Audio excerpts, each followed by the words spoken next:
অর্থনৈতিক চ্যালেঞ্জ মোকাবেলার পাশাপাশি আইন শৃঙ্খলা পরিস্থিতি উন্নয়ন, শিক্ষা খাতের উন্নয়ন এবং দুর্নীতি ও চাঁদাবাজি বন্ধে অগ্রাধিকার দিতে হবে নতুন সরকারকে। রাজনৈতিক বিশ্লেষকরা বলছেন, দেশকে একটি আত্মমর্যাদাশীল ও সচেতন গণতান্ত্রিক রাষ্ট্র হিসেবে গড়ে তুলতে সবাইকে একসাথে কাজ করতে হবে। ত্রয়োদশ জাতীয় সংসদ নির্বাচনে ২৯৭টি সংসদীয় আসনের মধ্যে বিএনপি জয়ী হয়েছে ২১২টি আসনে। সংসদ নির্বাচনে ৫৯.৪৪ ভোট পড়েছে বলে জানিয়েছে নির্বাচন commission. Vision QLED Google TV, where colors come alive.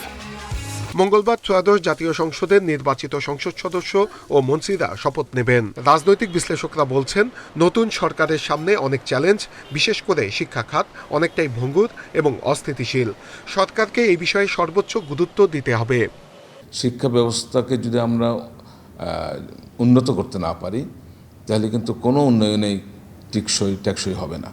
সুতরাং শিক্ষা খাতে বাজেট বাড়াতে হবে। আইন শৃঙ্খলা পরিস্থিতির উন্নতি, দুর্নীতি, চাঁদাবাজি বন্ধ এবং আইনের শাসন প্রতিষ্ঠা করতে হবে। গণঅভ্যুত্থানের পর গঠিত নির্বাচিত সরকারের কাছে অনেক প্রত্যাশা মানুষের, সেগুলো ধাপে ধাপে পূরণ করতে হবে বলছেন বিশ্লেষকরা। উত্তরাধিকার সূত্রে বিএনপি যে ভঙ্গুর অর্থনীতি, আইন শৃঙ্খলা পরিস্থিতি, রাজনৈতিক স্থিতিশীলতার অভাব, সেইগুলোর পরিপ্রেক্ষিতে তাদের এই জায়গাগুলোতে তাদের নির্বাচনী কমিটমেন্ট অনুযায়ী কাজ করা।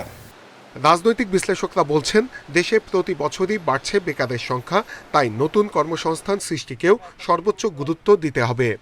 বিএনপির মধ্যে আগামীর যে সম্ভাবনার জায়গাগুলো, পরিবর্তনের জায়গাগুলোকে সামনে রেখে বিএনপিকে যে বেছে নিয়েছে, এর এখন দায়িত্ব পালনের মাধ্যমে বিভিন্ন নীতি, কর্মসূচি, সেবা গ্রহণ করার মাধ্যমে মানুষকে তার সেই প্রত্যাশা পূরণের ক্ষেত্র বা পরিবেশ তৈরি করে দেওয়া। এদিকে নতুন সরকার দায়িত্ব নেয়ার পর আরেকটি চ্যালেঞ্জ হতে পারে দাবি দেওয়ার আন্দোলন। বিশ্লেষকরা বলছেন, এ ধরনের আন্দোলন দেশের স্থিতিশীলতার জন্য বড় বাধা। এক্ষেত্রে সচেতন হতে হবে বিভিন্ন পেশাজীবী সংগঠন সহ সবাইকে। নূরে আলম, ইন্ডিপেন্ডেন্ট নিউজ, ঢাকা।